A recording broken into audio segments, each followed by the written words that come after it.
అందరికీ నమస్కారం. నా పేరు సత్యనారాయణ. నేను టీఎన్టీసీ రాష్ట్ర ఉపాధ్యక్షుడిని. ఈరోజు సేంద్రియ వ్యవసాయం గురించి సామాజిక బాధ్యతగా ఈ వీడియో చేస్తున్నాను. ప్రమాదపు అంచున ప్రపంచ ఆరోగ్యం ఈరోజు పరిస్థితులు ఉన్నాయి. అన్నదాత ఆరోగ్య ప్రదాతగా మాట్లాడాల్సిన పరిస్థితులు ఈరోజు ఉన్నాయి.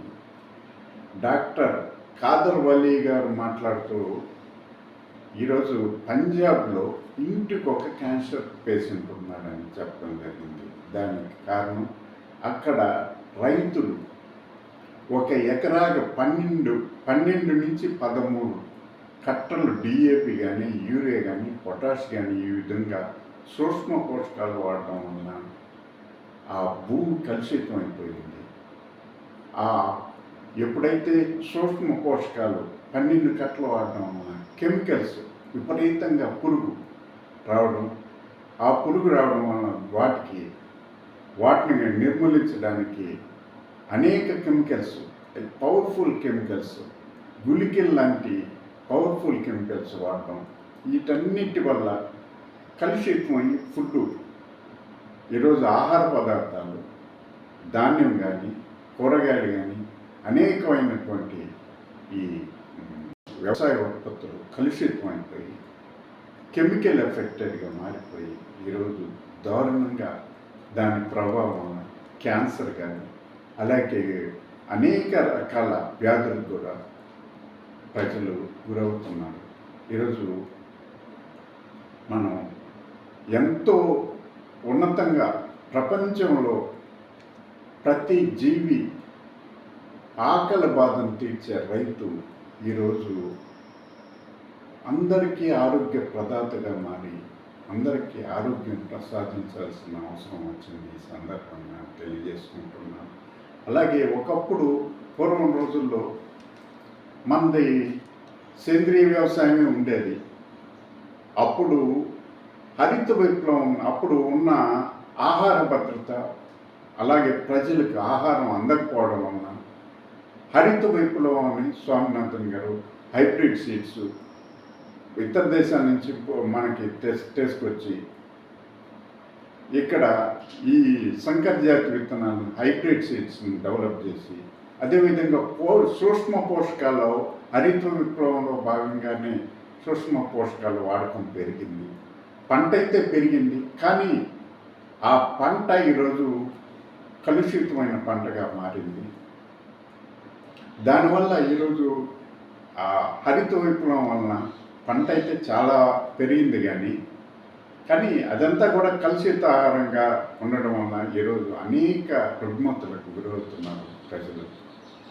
క్యాన్సర్కి ఈరోజు ప్రధానమైన కారణాలలో ఈ కెమికల్ ఎఫెక్టెడ్ ఫుడ్, కలుషితమైన పాలు, అదేవిధంగా ప్లాస్టిక్ వాడకం, ఇవే ప్రధాన అంశాలుగా క్యాన్సర్ వస్తుందని అనేక మంది డాక్టర్స్ ఈరోజు చెప్పడం జరిగింది. ఇలాంటి పరిస్థితుల్లో సేంద్రియ వ్యవసాయాన్ని రైతులు పెంచి తద్వారా మంచి రుచిగల వ్యవసాయ ఉత్పత్తుల్ని ఒక పంటలు పండించి ప్రజలకి అందించి ప్రజల ఆరోగ్యంతో పాటు మంచి రుచికరమైన ఆహార ఉత్పత్తులను కూడా పెంచే అవకాశాన్ని ఈరోజు రైతులు అందిపుచ్చుకోవాలని సవినయంగా తెలియజేసుకుంటున్నాను. అలాగే రాష్ట్ర ముఖ్యమంత్రి వర్యులు నారా చంద్రబాబు నాయుడు గారు ఈరోజు సేంద్రియ వ్యవసాయం మీద చాలా ఇష్టంగా ఉన్నారు. అలాగే కేంద్ర ప్రభుత్వం కూడా గౌరవ ప్రధానమంత్రి వర్యులు మోడీ గారు కూడా ఈ వ్యవసాయ ఉత్పత్తులకి సంబంధించి అలాగే సేంద్రియ వ్యవసాయంలో ఎరువులు వాటికి సంబంధించి షెడ్లు కానీ వానపాములు వర్మి కంపోస్ట్ షెడ్లు 100% సబ్సిడీతో ఇస్తే రైతుల్లో కొంత పెరుగుతుంది, సేంద్రియ వ్యవసాయం వైపు మలుతారని.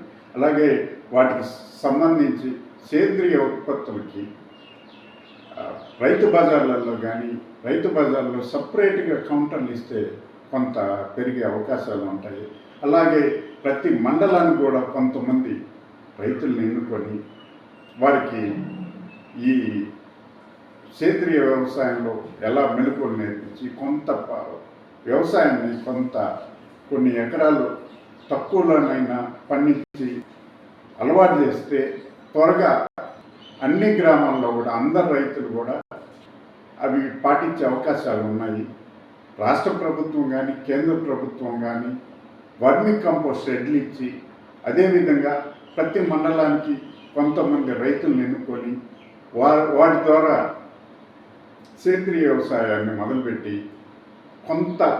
కొన్ని ఎకరాలైనా కొంతవరకైనా మొదలు పెడితే తప్పకుండా పరిస్థితుల్లో మార్పులు వస్తాయి. సేంద్రియ వ్యవసాయం తప్పకుండా పెరుగుతుంది. ఆరోగ్యం అనేది చాలా ముఖ్యం. అందువల్ల దయచేసి రైతులందరూ కూడా ఎంతో కొంత మనకున్న భూమిలో 10 ఎకరాల భూమి ఉంటే కనీసం 1/2 ఎకరా నుంచి 1 ఎకరైనా సేంద్రియ వ్యవసాయం వైపు మళ్ళీ సేంద్రియ వ్యవసాయాన్ని సాగు చేసి అందరికీ ప్రజల్లో ఒక మార్పు తీసుకొస్తారని, రైతుల్లో మంచి మార్పు తీసుకొస్తారని ఆశిస్తున్నాను. అందరికీ నమస్కారం.